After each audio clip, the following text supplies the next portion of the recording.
হেরা গুহা দেখেন বিশাল, আসলে কাছ থেকে দেখা মনে হচ্ছে, বাট এই যে দেখেন খাড়া চূড়াটা কত উপরে, যে উপরে একটা মসজিদের মতো।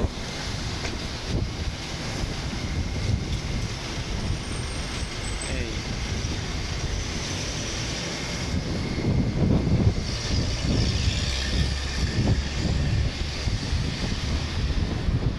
এই অংশটা দেখেন কতটা খাড়া, আর ওই যে ওদিক দিয়ে সিঁড়ি করা। এই যে মুসল্লিরা, আসলে রোজা মাস আমরা আর সাহস পাইলাম না, গলা এমনিতেই আরাফাতের জাবালের রহমতে উঠে গলা শুকায় গেছে। এই যে দিকটা মানুষজন উঠতেছে, এখানেই কোরআন নাজিল হয়েছে। এবং সবচেয়ে দেখেন আশ্চর্য বিষয় যে হারাম শরীফ মক্কা থেকে কত দূরে, রাসূলুল্লাহ সাল্লাল্লাহু আলাইহি ওয়াসাল্লাম এইখানে এসে ধ্যান করতেন।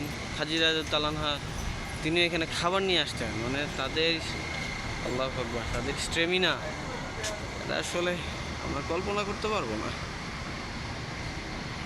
এরকম এরকম একটা পাহাড়ের উপর ওঠা কম কথা, এই যে অনেকে উঠতেছে, কত কষ্ট করছে দিনের জন্য, আর আমরা আজকে আমাদের কাছে ইসলাম ভালো লাগে না, তো তারা কত কষ্ট, কত ত্যাগ করছে।